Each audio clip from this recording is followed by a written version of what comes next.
నమస్తే,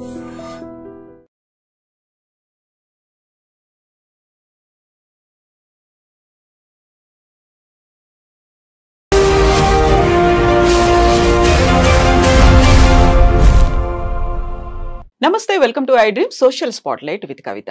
make America great again అనే నినాదంతో అమెరికా అధ్యక్షుడిగా పగ్గాలు చేపట్టినటువంటి డొనాల్డ్ ట్రంప్ అక్కడున్నటువంటి టెక్ సంస్థలకు కూడా దేశభక్తి పెంచుకోవాలని చెప్పారు. అమెరికాలో సబ్సిడీలు తీసుకుంటూనే విదేశాల్లో కంపెనీలు పెడుతున్నారు, ఇండియన్స్ ని హైర్ చేసుకుంటున్నారు. అది కాదు కావాల్సింది, ఫస్ట్ అమెరికన్లకి ప్రాధాన్యత ఇవ్వాలి అని చెప్పారు. యాక్చువల్ గా మన భారతదేశానికి చెందినటువంటి ఉద్యోగుల మీద ఎఫెక్ట్ పడుతుందా, మన వాళ్ళు ఎలా ఆలోచించాలి, తిరిగి భారత్ కి రావాల్సినటువంటి పరిస్థితులు వచ్చాయా? మనతో పాటుగా ఉన్నారు centre for human security studies founder doctor Ramesh Kanneganti గారు. రమేష్ గారు నమస్తే కవిత మేడం గారు. సో అమెరికా ఫస్ట్, లాయల్ గా ఉండండి అనేటువంటి మాటల్ని నిన్న ఏఐ సమ్మిట్ లో డొనాల్డ్ ట్రంప్ అక్కడ ఉన్నటువంటి కంపెనీలకు చెప్పారు. సో దాని సారాంశం ఏంటి? భారతీయులకు ఉద్యోగాలు అస్సలే ఇవ్వద్దు అనా, లేకపోతే మన వాళ్ళకి ప్రయారిటీ ఎక్కువ ఇవ్వమనా? కవిత గారు, firstly I would like to thank you for bringing out a wonderful and very timely topic. చాలా కాంటెంపరీ, లేటెస్ట్. అంటే మీరు గత 12 గంటల్లో జరిగిన దాని గురించి మాట్లాడమని అడుగుతున్నారు. సో మన ఐ డ్రీమ్ ప్రేక్షకులకి it's definitely going to benefit. నేను డాక్టరేట్ ఇన్ అమెరికన్ స్టడీస్ చేశాను, పిహెచ్డి ఇన్ అమెరికన్ స్టడీస్. ఆ మాట ఎందుకు చెబుతున్నానంటే, American government politics, foreign affairs నిశ్చితంగా పరిశీలిస్తా. అక్కడ డొనాల్డ్ ట్రంప్ తీసుకున్న నిర్ణయాలు భారతదేశం మీద కానీ, ప్రపంచ రాజకీయాలు, ప్రపంచ వర్తక వాణిజ్య వ్యాపారాల మీద ఏ విధంగా ప్రభావితం చూపిస్తవి అనే దాని మీద మాట్లాడేందుకు నాకు ఒక డాక్టరేట్ ఇన్ అమెరికన్ స్టడీస్ ఉంది. కాబట్టి మా అబ్జర్వేషన్స్ చాలా వరకు సైంటిఫిక్ గాను టు ద రియాలిటీ ఉంటాయి. మీరు అడిగిన ప్రశ్నకి నా సమాధానం నెంబర్ 1 ఏంటంటే, డొనాల్డ్ ట్రంప్ నిన్న ఏ యాక్షన్ ప్లాన్ని విడుదల చేస్తా, కృత్రిమ మేధస్సుతో ఏ విధంగా సంపద సృష్టి చేయాలి అనేది నెంబర్ 1 లక్ష్యం. దాంట్లో భాగంగా let's make America great again, MAGA MAGA, make America great again అని డొనాల్డ్ ట్రంప్ ఎలక్షన్ నినాదంతో ఎలక్షన్ గెలిచారు. 100% డొనాల్డ్ ట్రంప్ ఒక విధంగా చూస్తే he so right. He has to satisfy the people whom they have invested faith in Donald Trump. ఎవరైతే America యొక్క బాగోగులు కోరుకుంటారో వాళ్ళకే అమెరికా యొక్క అధ్యక్ష భవనంలో కూర్చునే అర్హత ఉంటుంది అనే ఒక ఫార్ములాకి డొనాల్డ్ ట్రంప్ 100% న్యాయం చేస్తున్నాడు. ఆ విధంగా చూస్తే ముఖ్యంగా అమెరికాలో పుట్టి పెరిగిన అమెరికన్స్కి ఎక్కువ అవకాశాలు ఇవ్వండి. మీరు గూగుల్ కానీ, మైక్రోసాఫ్ట్ కానీ, ఇన్ఫోసిస్ కానీ, లేకపోతే యాపిల్ కానీ, లేకపోతే any name big company you name, or Microsoft కానీ, any big company you name, he's appealing to all the CEOs of those AI companies. NVIDIA is a very big AI company, artificial intelligence company, NVIDIA యొక్క gross domestic, అంటే NVIDIA యొక్క ఆదాయము మన దేశానికి సంబంధించిన ఆదాయంతో అంటే GDPలు 2 మ్యాచ్ అవుతాయి. అంటే ఒక మల్టీనేషనల్ కంపెనీ అయిన NVIDIA AI వాటి యొక్క GDP, అంటే వాటి యొక్క టోటల్ ఇన్కమ్ ఆర్ రెవెన్యూ అనండి, equivalent to India's $3 trillion. Okay, మన భారతదేశానికి $3 trillion, $3.5-4 trillion మధ్య మనం ఉంటే, NVIDIA అనే ఒక AI కంపెనీ, చిప్ మేకింగ్ అని ఏఐలో ఉన్న కంపెనీకి ఉన్న total assets $3.5 trillion. You know what I'm talking? A corporate company's money is equivalent to a country's, the most populous countries gross domestic product 2 ఈక్వల్గా ఉన్నాయి. ఇలాంటి తరుణంలో ఆయన ఏమంటున్నారు, అమెరికన్స్కి మాత్రమే ఫస్ట్ ప్రయారిటీ ఇవ్వండి, అటు చైనాకి ఇవ్వద్దు, ఇటు ఇండియాకి ఇవ్వద్దు. మన ఫ్యాక్టరీ, అమెరికా ఫ్యాక్టరీలు తీసుకెళ్ళి చైనాలో పెట్టద్దు, చైనా వాళ్ళకి ఎక్కువ భాగస్వామ్యం ఇవ్వద్దు, ముందల మన అమెరికన్స్ని పట్టించుకోండి. అలానే సైన్స్, టెక్నాలజీ, ఇంజనీరింగ్, మ్యాథమెటిక్స్, మెడిసిన్లో నెంబర్ 1 అయిన ఇండియన్స్ని కూడా ఎక్కువ హైర్ చేసుకోవద్దు. ముఖ్యంగా అమెరికా వాళ్ళని ఫస్ట్ హైర్ చేసుకోండి. అమెరికా అంటే అక్కడ what does he mean? Anglo Saxon, America Born, యుఎస్లో పుట్టి పెరిగిన వాళ్ళకి మొదటి ప్రాధాన్యత ఇవ్వండి. ఇంతవరకు డొనాల్డ్ ట్రంప్ ఇది ఒక వాదన, ఇది correct. Yes, I also endorse what Donald Trump said. But at the same time Donald Trump చెప్పినంత మాత్రాన ఎన్విడియా కానీ, మైక్రోసాఫ్ట్ కానీ, ఇన్ఫోసిస్ కానీ, గూగుల్ కానీ, మెటా కానీ, ఈ కంపెనీలు ఏవి డొనాల్డ్ ట్రంప్ మాట వినవు. Hmm. ఎవరైతే వాళ్ళకి టాలెంట్ ఉందో, ఎవరికైతే వాళ్ళకి ఎటువంటి టాలెంట్ అవసరమో ఆ టాలెంట్నే తీసుకుంటారు. ఎటువంటి టాలెంట్ అవసరము అంటే ఇండియన్ టాలెంట్ అవసరము. ఎందుకంటే సైన్స్, టెక్నాలజీ, ఇంజనీరింగ్, మ్యాథమెటిక్, మెడిసిన్లో ఇండియాని మించిన తురుంకాను ఈ రోజున 2025 అంటే పరిస్థితులు మారచ్చు. వాళ్ళ బళ్ళు అవుతాయి, వాళ్ళు అవుతాయి. That's a different thing. That's a different ball game altogether. But as of now, today, as I am talking to you in Hyderabad, iDream Studios, on 25th of July 2025, ఇండియాని మించిన science, technology, engineering, mathematics, medicine లాంటి brain power ఇప్పటికిప్పుడు over night ఎవరి దగ్గర లేదు. That's why Donald Trump చెప్పింది ఆయన రెటరిక్గా మాత్రమే మిగిలిపోద్ది, కానీ రియాలిటీలో పప్పులు ఉడకవు. ఆయన చెప్పింది ఎవరు పట్టించుకునే పరిస్థితి లేదు. ఈ విధంగా చూసినప్పుడు Donald Trump will not be taken seriously by all these multinational companies in the United states because they can't do away with talent over night. Talent is abundantly available from Indian brains. So we rule the roost. మనల్ని ఎవరు replace చేసేవాళ్ళు, ఎవడరా మనల్ని ఆపేది అనే యాటిట్యూడ్లో మనం ఉన్నాం. అయితే మన మేధో సంపత్తి అంతా ఇక్కడ నుంచి తరలిపోతోంది. అమెరికాలోనో ఇంకో దేశంలోనో అక్కడ కావాల్సినటువంటి వనరులని డెవలప్ చేయడంలో మనమే ప్రముఖ పాత్ర వహిస్తున్నాము అనేటువంటి భావనతో వాళ్ళని మళ్ళీ మన భారతదేశంలో పెట్టుబడులు పెట్టండి అనేటువంటి ఒక మాటని ప్రధానమంత్రి నరేంద్ర మోదీ కూడా పదే పదే చెప్తూ ఉన్నారు. కరెక్ట్గా అక్కడ ఉన్న వాళ్ళని మన దగ్గర పెట్టుబడులు పెట్టమంటున్నారు. ఇప్పుడు ట్రంప్ కూడా అదే మాట చెప్తున్నాం, మన వాళ్ళు వెళ్ళి విదేశాల్లో పెట్టుబడులు పెడుతున్నారు, అలా పెట్టడానికి వీల్లేదు. సో దాని మీద విపరీతమైనటువంటి సుంకాలు నేను విధిస్తాను అంటే ఇండైరెక్ట్ గా మనం ఏదైతే కోరుకుంటున్నామో అదే మాట కాదు అనే చెప్తున్నారు ఆయన. మనం సంస్కృతి సంప్రదాయాల గురించి మాట్లాడుతూ ఉంటాం కదా, యద్భావం తద్భవతి, as you sow so you reap. Donald Trump ఏమి సో చేశాడు అంటే ఏమి నాటాడు? Make America great again. అంటే అమెరికా యొక్క లాస్ట్ గ్లోరీని మళ్ళీ రీక్లెయిమ్ చేద్దాము. ప్రధానమంత్రి మోడీ గారు ఏం కోరుతున్నారు? అఖండ భారత్. అంటే భారతదేశం కోల్పోయిన ఆ గ్లోరీ ఉందే, ఒకప్పుడు మణులు, మాణిక్యాలు, రత్నాలు రోడ్డు మీద పోసి వీధుల్లో పోసి అమ్మేవాళ్ళు.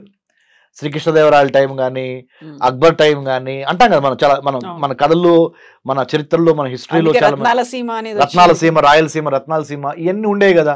మళ్ళీ ఆ గ్లోరీని గెయిన్ చేయమని ఎవరు అడుగుతున్నారు? ఆ గ్లోరీని మళ్ళీ రీక్లెయిమ్ చేయమని ప్రధానమంత్రి నరేంద్ర మోడీ గారు అడుగుతున్నారు. తప్పేమన్నా ఉందా? భారతదేశం నుంచి చూసినప్పుడు ప్రధానమంత్రి నరేంద్ర మోడీ గారు చెప్పిన మాట తప్పు లేదు. కానీ భారతీయులు కాకుండా బయట దేశస్తులు చూసినప్పుడు మోడీ గారి మీద అప్పుడు వాళ్ళు ఏమనుకుంటారు? ఓ, ఈయన మొత్తం అవకాశాలు ఓన్లీ భారతీయులకే ఇవ్వమంటున్నాడు, మేక్ ఇన్ ఇండియా అంటున్నాడు. Make in India, made for India, digital India, stand up India, ఈ మోడీ గారు చేసే పథకాలన్నీ ఇండియన్స్ కోసమేనంట. మనం వెల్కమ్ కాదు, ఇది ఫారెన్ టాలెంట్, మనం ఎందుకులో వెళ్తాము, ఆయన మనకి మ్యాచ్ అవ్వదు అని భావన వస్తుంది. అట్లానే డొనాల్డ్ ట్రంప్ కూడా when he speaks for the country, because he one the election by American voters. America యొక్క ఓటు హక్కును ఉపయోగించుకొని, అమెరికాలో పుట్టి అమెరికాలో పెరిగి ఓటు హక్కు ఉపయోగించుకొని అమెరికా అధ్యక్షుడైన ఆయన ఆబ్వియస్లీ ఫస్ట్ ప్రిఫరెన్స్ అమెరికాకే ఇస్తాడు. సో దాంట్లో మనం ఆశ్చర్యపోవాల్సిన అవసరం కానీ, దాన్ని ఒక వివాదాస్పదంగా చూడాల్సిన అవసరం కానీ లేదు. రియాలిటీని రియాలిటీ లాగా యాక్సెప్ట్ చేసి ఎక్కడ కలుస్తాము, ఎక్కడ విడిపోతాము, మళ్ళీ ఎక్కడ కలుస్తాము అని. There are no permanent friends, there are no permanent enemies in international relations. Only interest of that particular nation at that particular moment is permanent. అంతర్జాతీయ సంబంధాల్లో శాశ్వత శత్రువులు, శాశ్వత మిత్రులు లేరు. ఆ దేశ ప్రయోజనాలే శాశ్వతంగా ఆ దేశాధ్యక్షుడు పనిచేస్తాడు దానికోసం. ఇప్పుడు దేశభక్తి పెంచుకోవాలి, లాయల్ గా ఉండాలి, జాతీయవాదాన్ని పెంచుకోండి అనేది వాళ్ళ స్వార్థంగా చూడాలా, లేకుంటే నిజంగానే అమెరికా ఏదైతే ఆ గ్లోరీని పోగొట్టుకుందో దానికోసం మళ్ళీ మనం చేయాలి? ఇప్పుడు నా టెన్యూర్ లో ఇలా జరగనివ్వను అనే ఒక మాట చాలా గట్టిగా చెప్తున్నారు ఆయన. నేను ఒప్పుకోను అనేది అన్నారు కదా ఆయన. అవును, ఆయన చెప్పిన దాంట్లో ఒక అమెరికా పౌరుడిగా ఆయన్ని బాగా అప్రిషియేట్ చేస్తారు. మరి మనం భారతదేశంలో కూర్చొని ఆయన నిర్ణయాలను విశ్లేషిస్తున్నాం. మనకు తప్పుగా అనిపిస్తాయి కొన్ని రైట్ అనిపిస్తాయి. రైట్. సో సేమ్ లాజిక్ ప్రధానమంత్రి మోడీ గారికి కూడా కాబట్టి మనం అసలు దీని గురించి చాలా సీరియస్గా ఆయన చెప్పాడు. నిన్న ఏ యాక్షన్ ప్లాన్ రిలీజ్ చేస్తా, ఏ కంపెనీ ఓనర్లకి అమెరికాలో ఉన్న వాళ్ళకి ఆయన ఒక పిలిపించాడు. ఏమని, బాబు ఫస్ట్ ప్రిఫరెన్స్ అమెరికాలో పుట్టి పెరిగిన మన వైట్ అమెరికన్స్కి ఇవ్వండి. వైట్ అనే మాట కూడా వాడలేదులే, అమెరికన్స్కి ఇవ్వండి అని అన్నాడు. తర్వాతే ఈ చైనా కానీ ఈ ఇండియా కానీ, ఎందుకంటే ఇండియా వాళ్ళ దగ్గర బాగా బ్రెయిన్ పవర్ ఉంది, చైనా వాడి దగ్గర బాగా మ్యానుఫ్యాక్చరింగ్ పవర్ ఉంది, అక్కడ ఉత్పత్తులు చేస్తున్నారు. వీళ్ళేమో వీళ్ళ తెలివితేటలతో సైన్స్లో number 1 Indians, technology, trade, talent, engineering, mathematics, medicine, ఏదైనా ఇండియా నెంబర్ 1. వాళ్ళకి కొద్దిగా తగ్గించండి, మన వాళ్ళకి ఎక్కువ ఇవ్వండి ఉద్యోగాల్లో అవకాశాలు, ఏ ఉద్యోగాల్లో ముఖ్యంగా అని అన్నాడు ఆయన. సో నేను దాన్ని తప్పట్లా ఒక విశ్లేషకుడిగా, చాలా రియలిస్టిక్గానే మాట్లాడాడు ఆయన. ఆయన దేశం యొక్క పౌరులకి మొదటి స్థానం ఇవ్వమన్నాడు. సో బట్ మనం ఏం చేయాలంటే, మనకి శ్రీరామ రక్ష ఏంటంటే మేడం, మన టాలెంటే, మన నాలెడ్జ్, మన స్కిల్, మన యాటిట్యూడ్. ఈ 3 గుర్తుపెట్టుకోండి. Knowledge, skill, attitude. If you have all 3 in alignment, మన జ్ఞానము, మన నైపుణ్యత, మన దృక్పథము, ఈ 3 కరెక్ట్గా మనము మ్యాచ్ చేయగలిగితే, 3టిని ఒక సమకోణంలోకి తీసుకురాగలిగితే ఎవడరా మనల్ని ఆపేది? అయితే యాక్చువల్గా దేశభక్తి, మితిమీరినటువంటి జాతీయవాదంతో అక్కడ అమెరికా ఒక టాలెంట్ను కోల్పోతోంది అనే ఒక భావన, విశ్లేషణలు కూడా మొదలైపోయాయి కదా, ఏమంటారు? కరెక్టే, టాలెంట్ని అమెరికా కోల్పోతుంది. మీకు ఇంకో మాట చెప్తాను కవిత మేడం, మీరు కూడా చాలా your most educated and well qualified you know Kavitha గారు. మీరు బరాక్ ఒబామా ప్రెసిడెంట్గా ఉన్నప్పుడు, I'm just taking back you to Barack Obama, you know what did he say? ఏం చెప్పారు తెలుసా? ఒక యూనివర్సిటీ గ్రాడ్యుయేషన్ సెరమనీలో ఆయన చీఫ్ గెస్ట్గా వెళ్ళి ప్రెసిడెంట్గా, ఇండియన్ స్టూడెంట్స్ని చూసి నేర్చుకోండి, వాళ్ళ మ్యాథమెటిక్స్, వాళ్ళ సైన్స్, వాళ్ళ గ్రిప్, వాళ్ళ డిసిప్లిన్, వాళ్ళ dedication, they are becoming number 1 in the whole world. American students are lagging behind in science and technology, mathematics. You got to step up your performance ani American kids ki Barack Obama had given a caveat ante oka rakamaina warning. Otherwise Indian kids will take over. Indian kids will lead the way. They will become the leaders, you have to follow them. So better you catch up ani Barack Obama, the then president of the United States of America, అప్పుడు ఆ American స్టూడెంట్స్కి ఒక graduation సెరమనీలో యూనివర్సిటీలో చెప్పాడు. So what I'm trying to tell is, మన intent అంటే మన ఉద్దేశం, మన కంటెంట్ అంటే మన దగ్గర ఉన్న సబ్జెక్టు, మన క్యారెక్టరు, మన వ్యక్తిత్వం, మన ఇంటెంట్, కంటెంట్ అండ్ క్యారెక్టర్, ఈ 3 మన నాలెడ్జ్, మన స్కిల్, మన యాటిట్యూడ్, ఈ 6 పాయింట్స్ నెంబర్ 1గా భారతదేశాన్ని రానున్న రోజుల్లో కూడా దిగ్విజయంగా నిలబెట్టగలిగిన సత్తా ఈ 6 పాయింట్స్కి మాత్రమే ఉంది. Better we follow these 6 points or 6 themes. We should have the knowledge, skill and good attitude. We should have the right kind of intent అంటే ఉద్దేశం, రైట్ కైండ్ ఆఫ్ కంటెంట్ అంటే subject, right kind of character అంటే వ్యక్తిత్వం. ఈ alignment జరిగినప్పుడు ప్రపంచంలో, విశ్వంలో ఉన్న పంచభూతాలు మొత్తం మనకు సహకరించి భారత్ని నెంబర్ 1గా తీసుకెళ్తావి. భారత్ అంటే ఒక చిన్న అబ్రివేషన్ చెప్తాను మేడం, ఎందుకంటే మన ఐ డ్రీమ్ ప్రేక్షకులు చాలా స్మార్ట్గా మన ఇంటర్వ్యూని అప్రిషియేట్ చేయాలంటే చెప్పనా మేడం? భారత్, BHARAT. భారత్ అంటే building a harmonious and audacious Raj to advance technology, to advance trade, to advance tourism, to advance talent, and to decimate, destroy terrorism. Zero tolerance towards terrorism. Ante building a harmonious and audacious, ante harmonious ante andartho kalisi pani cheyali, audacious ante dhairyanga undali. Building a harmonious and audacious రాజ్య అంటే తెలుసు కదా, రాజ్యము. రాజ్య నిర్మాణం ఎలా జరగాలంటే అందరిని కలుపుకొని పోవాలి, బట్ ధైర్యంగా ఉండాలి. ఆ రాజ్య నిర్మాణం దేనికోసం జరుగుతుంది? టు అడ్వాన్స్ వర్తకం, ట్రేడ్, యా, ప్రతిభ, పాండిత్యం, పర్యావరణం అండ్ పర్యాటకం, Yeah. అండ్ టు స్టాప్ ఉగ్రవాదం. అది భారత్ అంటే నా అబ్రివేషన్. బాగుంది, చాలా బాగుంది. ఇప్పుడు మనం భారత్ గురించి మాట్లాడుకున్నప్పుడు నిన్న ట్రంప్ ఇంకొక మాట అన్నాడు, గ్లోబలైజేషన్ ని చాలా ఎక్కువగా మిస్యూజ్ చేస్తున్నట్టున్నారు, అది రాడికల్ గ్లోబలైజేషన్ లాగా మారిపోయింది, కొంచెం అలా ఆలోచించడం మానేయండి, మన కోసం, మన అమెరికన్స్ కోసం ఆలోచించండి. I want to thank you. You know what?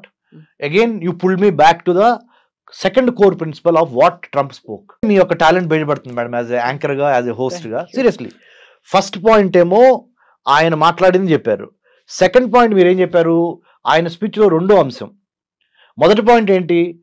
AI action plan లో ఆయన రిలీజ్ చేస్తా ఏఐ కంపెనీలకి ఆయన ఒక మెసేజ్ చెప్పాడు, give more opportunities to local Americans rather than the Chinese or Indians. Second point ఏం చెప్పారు? రాడికల్ గ్లోబలైజేషన్ లో భాగంగా మనం ఎక్కువగా బయటికి చూస్తున్నాము, ఉన్న వాళ్ళని అయిన వాళ్ళకేమో ఆకుల్లో పెడుతున్నాము, కాని వాళ్ళకేమో కంచాల్లో పెడుతున్నాం. ఎలా ఉంది నా తెలుగు? బాగుంది, బాగుందా? చాలా బాగుంది. అయిన వాళ్ళకేమో ఆకుల్లో పెడుతున్నాం, కాని వాళ్ళకేమో కంచాల్లో పెడుతున్నాం. అంటే ఆయన ఉద్దేశం ఏంటంటే, అయిన వాళ్ళు ఎవరు ఇక్కడ? ఆయన ఉద్దేశం ప్రకారం అమెరికాలో పుట్టి పెరిగిన లోకల్ అమెరికన్స్, వాళ్ళకేమో ఆకులేసి పెడుతున్నాం, ఇస్త్రాకులు, అవి కూడా చిరిగిన ఇస్త్రాకులు. కాని వాళ్ళు ఎవరు అంటే ఇటు అమెరికా, ఇటు చైనా వాళ్ళు, ఇటు ఇండియా వాళ్ళు, మన వాళ్ళు కాదు. అంటే ఆయన ఉద్దేశం అమెరికా ప్రాస్పెక్టివ్ ప్రకారం. వాళ్ళకేమో కంచాల్లో పెడుతున్నాం, అంటే మంచి మంచి వెండి పళ్ళలో వాళ్ళకి భోజనం పెడుతున్నాం. In other words, you are doling out millions of dollars worth of projects on artificial intelligence, blockchain, IoT, big data, 5G, 6G or metaverse in the form of big projects. You are doling out to either Chinese or Indians. Don't do that. That's a strategic mistake. వ్యూహాత్మకంగా long term లో అమెరికాలో చాలా నిరుద్యోగం పెరుగుద్ది, అశాంతి వచ్చింది. కాబట్టి దయచేసి అమెరికాలో ఉన్న అమెరికన్స్ కి ఫస్ట్ అవకాశాలు ఇవ్వండి అని ట్రంప్ ఈ రాడికల్ గ్లోబలైజేషన్ కి అగేన్స్ట్ గా అన్నాడు. అంటే ఏంటి రాడికల్ గ్లోబలైజేషన్ అంటే? గ్లోబలైజేషన్ అంటే అర్థం ఏంటి? ప్రపంచీకరణ. ప్రపంచీకరణ అర్థం అంటే ఏంటి? ఎక్కువ టాలెంట్ ఎక్కడ ఉంటే వాళ్ళని పిలిచి వాడుకోవటం, వాళ్ళతో వ్యాపారం చేయటం, గేట్లే ఉండవు. రాడికల్ గ్లోబలైజేషన్ అనే మాట ఎందుకు వాడాడంటే, శృతి మించి మరీ ఎక్కువగా మీరు ప్రపంచానికి సంబంధించిన వాళ్ళందరినీ పిలుస్తున్నారు, మన వాళ్ళని తప్పితే, అంటే అమెరికన్స్ తప్పితే. సో ఆ రాడికల్ గ్లోబలైజేషన్ అంతొద్దు, లోకల్స్ని బాగా ఎక్కువ అవకాశాలు ఇవ్వండి, లేకపోతే మళ్ళీ నేను ఎలక్షన్ రిపబ్లికన్ పార్టీ ఎలక్షన్ గెలవదని ఇండైరెక్ట్గా చెబుతున్నాను. ఎందుకంటే ఈయన ఎదురు గెలవలేడు, ఓన్లీ టూ టర్మ్స్ అయిపోయింది కదా. మళ్ళీ ఇంకోటి ఏంటి, ఈయనకు ఒక మొగుడు తయారయ్యాడు. ఆ మొగుడు ఎవరు? Elon Musk. అమెరికా అనే ఒక పార్టీ పెట్టి ఛాలెంజ్ చేస్తున్నాడు. సో ఇలాంటి పరిణామంలో పరిస్థితుల్లో ట్రంప్ అంటే మనం దేన్నైనా మేడం టెక్స్ట్ ఏం మాట్లాడాడు, కాంటెక్స్ట్ ఏ కాంటెక్స్ట్ లో ఆ టెక్స్ట్ మాట్లాడాడు అనేది చాలా ఇంపార్టెంట్. ఆ కాంటెక్స్ట్ ఏంటి? ఏఐలో నెంబర్ 1 ఉన్న కంపెనీలు అందరూ ఓ చోట కూర్చున్నారు, ప్రపంచంలో కుబేర్లు అందరూ ఓ చోట కూర్చున్నారు. ఆ కాంటెక్స్ట్ లో అమెరికాకు సంబంధించిన కుబేర్లు, అమెరికాకు సంబంధించిన ఏఐ కంపెనీలు, అమెరికా ఏఐ యాక్షన్ ప్లాన్ విడుదల చేసే సందర్భం, ఆ కాంటెక్స్ట్ లో ఈ టెక్స్ట్ కరెక్ట్ గా మాట్లాడాడు. సో మనం వాళ్ళ గురించి వాళ్ళు ఆలోచించుకుంటున్నారు అని మనం అనుకుంటే సరిపోతుంది అంతే, నథింగ్ టు వర్రీ. మన ఏ జాబులు ఎక్కడికి పోవు. ఎందుకంటే చెప్పనా, ప్రైవేట్ కంపెనీలు ఎప్పుడు ప్రాఫిట్ మోటివ్తోనే ఉంటాయి, కానీ ప్రెసిడెంట్ ట్రంప్ చెప్పాడు కదా అని ఇండియన్స్ని తీసుకోవటం మానివేయవు. అంటే అక్కడ లాబింగ్ కావచ్చు, ప్రెషర్ అనేది అప్లై చేస్తాయంటారా? అంటే మేడం మార్కెట్లో రెండు అంశాలు మేడం, డిమాండ్ సప్లై. ఎంత డిమాండ్ ఉంది, సప్లై ఎక్కడి నుంచి ఉంది? ఏఐకి బాగా డిమాండ్ ఉంది, దానికి సంబంధించిన సప్లై ఎక్కడి నుంచి ఉంది? ఇండియా నుంచి మాత్రమే ఉంది. ఎందుకు ఉంది అంటే ఇండియన్ స్టూడెంట్స్లో ఉన్న డిసిప్లిన్ కానీ, డిటర్మినేషన్ కానీ, talent in science, technology, engineering కానీ, ఇవన్నిటిని ఓవర్ నైట్ ఏ దేశము క్రియేట్ చేయలేదు. Rome cannot be built overnight. Same way Indian talent cannot be emulated or copied or built overnight by any other country in the world as of now. But as having said that, I would also like to say change is the only permanent thing. So rep marchadi, I am not saying Indians will always be top, no. As of now today, if we have the complacency factor, manlo ganaka badhakam perigindi anuko, vere avadu vachi occupy chestadu aa space ni. So we should never be lethargic or complacent. we should always be on our toes, ready to take the fight, and then take over the science, technology, engineering, mathematics లో number 1 గా ఉంటే చచ్చినట్టు ఏ company అయినా మనల్ని hire చేయాల్సిన పరిస్థితులు create చేయండి, అనివార్య పరిస్థితులు క్రియేట్ చేయండి. If you can never catch or chase butterflies, better you build a beautiful garden so that butterflies will come and take rest or play in your garden. So true. Thank you so much, Ramesh garu. As usual ga chala clear ga chepparu with simple words. Thank you so much. Jai Hind madam. నిజంగా ప్రస్తుతం ఉన్నటువంటి సమాజం దేనికి priority ఇస్తుంది? ఆర్థిక సంబంధాల చుట్టూ మాత్రమే తిరుగుతుంది. మళ్ళీ ఎన్నికలంగానే చాలా విరక్తి కలుగుతాం. మంచి అనిపిస్తుంది కదా, లేడీస్ కూడా ఛాలెంజింగ్ జాబ్స్ చేసినప్పుడు చాలా బాగుంటది. ఫుడ్ డెలివరీ ఇవ్వటానికి వెళ్ళినటువంటి డెలివరీ బాయ్ అనిల్ పై కళ్ళ ముందు